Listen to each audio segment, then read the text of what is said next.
Bonjour, mesdames et messieurs, vous êtes sur Africa 24. Monsieur Isidore Ndayowel, historien membre du panel présidentiel de la République démocratique du Congo, est notre invité de cette édition spéciale du 35e sommet de l'Union africaine. Alors, depuis le dernier sommet en février 2021, quelles sont les avancées notables à travers le continent? Bon, on peut évoquer beaucoup de choses. Je pense que depuis le dernier sommet, on peut dire de manière globale d'abord, puisque nous sommes en cette période de la pandémie, que l'Afrique se porte relativement bien. L'Afrique se porte mieux que la plupart des continents.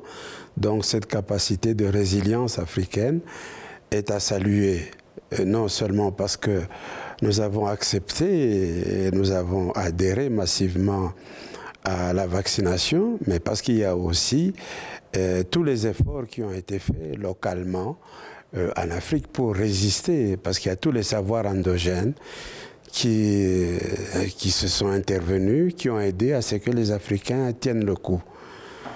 On peut aussi évoquer le fait que 2021, c'est quand même l'année de la zone de libre-échange africain, depuis le mois de janvier 2021. Bon, c'était un point de départ important. Probablement que dans l'immédiat, on n'en a pas fait suffisamment la publicité, mais c'est une étape, me semble-t-il, importante dans notre marche de vie commune en Afrique. Puisque moi, je suis dans le contexte de la culture, je ne peux pas ne pas saluer le fait que cette année a été la grande année de la littérature, parce qu'il y a eu quand même dans le monde plusieurs prix accordés aux littérateurs africains, aux romans africains. Et donc, on peut dire que c'est vraiment la grande année de la littérature africaine. Comment le thème art, culture et patrimoine, levier pour construire l'Afrique que nous voulons, cadre avec les stratégies de développement de l'Afrique? Bon, la culture, c'est un élément fondamental. Ce n'est pas simplement au niveau du discours.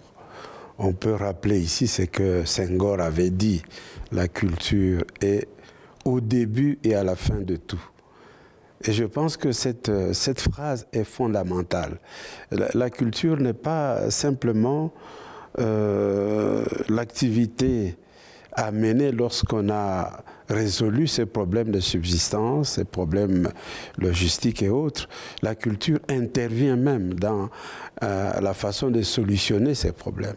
La culture intervient même sur le manger et le boire. Et donc on peut dire que sur ce point-là, l'Afrique joue un rôle, la culture joue un rôle très important. Spécialement pour nous en Afrique, qui sommes globalement des peuples qui ont perdu le contact avec notre héritage traditionnel, ancien, nos éléments basiques de la culture. Et je pense que tous les efforts qui sont maintenant menés en Afrique, dans tous les domaines, et notamment à partir de la reconnaissance de notre charte de la culture africaine, et qui aussi est entré en application cette année, nous voulons retrouver nos fondamentaux sur le plan de la culture. Et nous pensons que ces fondamentaux sont importants pour nous permettre simplement d'abord à retrouver notre personnalité, à être à l'aise dans ce que nous devons entreprendre dans tous les domaines de la vie. L'une des principales recommandations du 34e sommet de l'Union africaine a été d'impliquer davantage les artistes africains dans les projets de développement. Pouvez-vous nous donner des exemples précis d'implication de cette mesure? Bon, je peux dire qu'au courant de l'année, nous avons multiplié des espaces d'expression des artistes, hommes de culture. Ils ont eu plusieurs, il en existait déjà, le FESPACO, le Massa, etc. Mais on en a ajouté. Par exemple, en marge du Festival de Cannes, nous avons eu à intervenir, à soutenir l'instauration d'un pavillon de cinéma africain qui a donné l'opportunité à nos jeunes cinéastes de s'exprimer.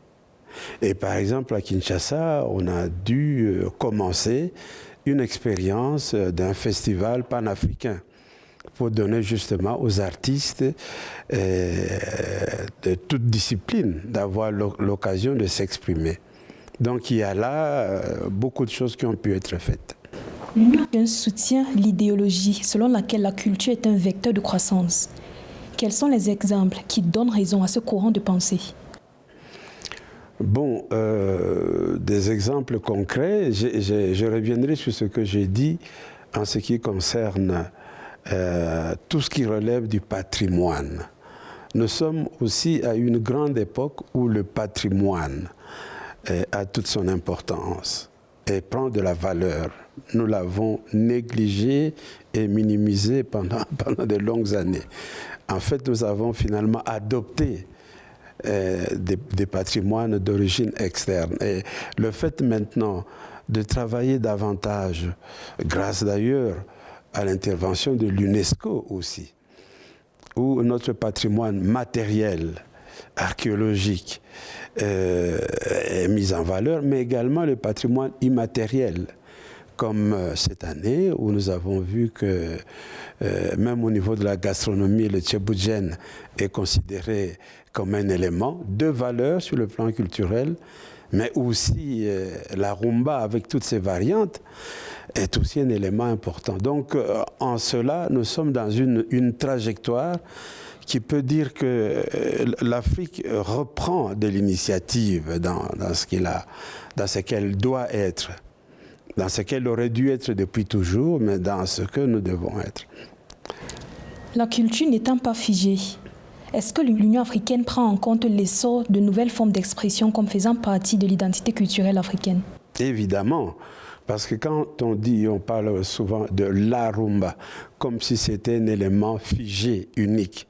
Mais quand on dit la rumba, on aurait pu dire les rumbas, parce qu'il y a énormément de variantes, de danses, de types de chansons là-dedans. Et donc c'est tout un trésor dans cet élément. Donc toutes les inventions sur le plan des arts du spectacle qui naissent maintenant récemment, etc., partent de ces fondements. Et c'est là où, justement, il faut toujours conserver l'exception africaine. Même si on adopte des techniques musicales, l'instrumentation d'origine externe, mais il y a toujours l'exception africaine qu'il faut conserver dans tous ces éléments. De nombreux trésors culturels africains sont toujours retenus dans des pays étrangers. Comment l'Union africaine intervient dans le processus de rapatriement? Bon, je dirais que cette question n'est pas seulement institutionnelle.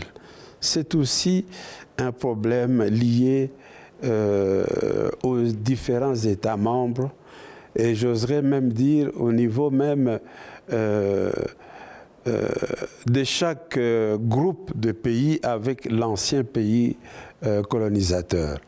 Nous devons saluer les efforts qui ont déjà été faits pour les quelques œuvres qui ont été restituées au niveau du Bénin. Mais nous savons que très fondamentalement, c'est une opération qui devra se faire et qui est en cours dans tous les pays, parce qu'on ne pourra plus jamais faire marche arrière. Nous sommes très heureux d'ailleurs s'agissant de notre situation de la République démocratique du Congo et la Belgique, que la Belgique est reconnue que sur le plan juridique, tout ce qui existe comme œuvre d'art dans le musée Tervuren, n'est-ce pas, c'est la propriété juridique du Congo et des Congolais. Donc, à partir de ces éléments, il nous sera possible maintenant de discuter, de voir à quelle vitesse et suivant quelle modalité on devrait organiser ces différentes opérations de restitution. Donc, on peut dire que, en résumé, oui, l'opération est en cours, mais à plusieurs vitesses, suivant les situations de chaque pays. Merci beaucoup d'avoir répondu aux questions d'Africa 24. Je vous en prie. Merci mesdames et messieurs d'avoir suivi cette interview exclusive. Restons sur Africa 24 pour plus d'informations.